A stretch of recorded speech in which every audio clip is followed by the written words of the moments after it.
Well, if there is anything that politicians, bureaucrats and technocrats of all shades have made clear over the past couple of decades, it is that you, the people, can't be trusted.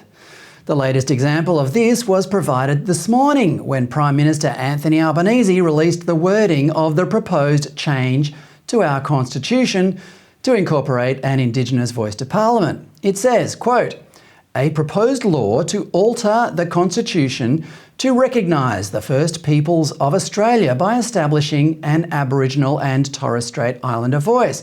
Do you approve this proposed alteration?" Sounds simple, but it's not. The complexity exists in what you are not being told. Who will be on this panel and how will they be selected? What powers will they have? What role will the High Court play? And this is the most significant concern, what limitations will be put on the Voice's power in the future?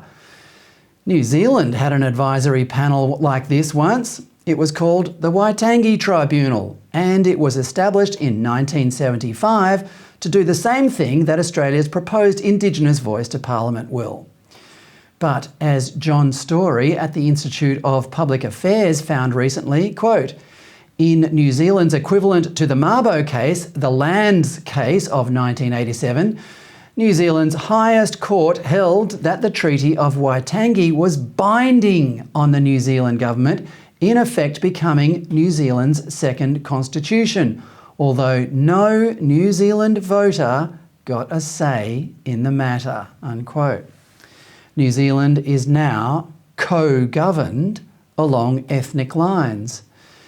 Anthony Albanese can make all the heartfelt reassurances he likes about how the voice will work in practice, but we aren't voting on them, we are voting on the question above. And frankly, without some sort of guarantee that the meddling, woke High Court justices can't one day decide to start pulling the panel's strings, then Albo's version of how the voice will work is about as useful as an electric vehicle charging station at a Deniliquin ute muster. But worse, the wording is deceptive.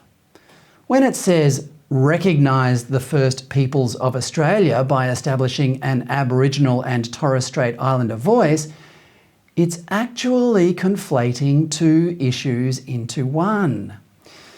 It is almost certain that all Australians, or almost all of them, would like to recognise the First Peoples of Australia in their constitution.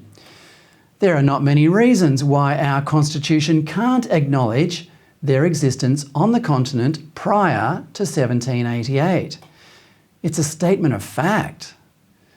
But to entwine that with by establishing an Aboriginal and Torres Strait Islander voice is to suggest that this is the only way to do it. It's not. We could recognise this continent's original inhabitants without giving them an undemocratic voice to Parliament. But you, the people, can't be trusted to know that, let alone vote on it.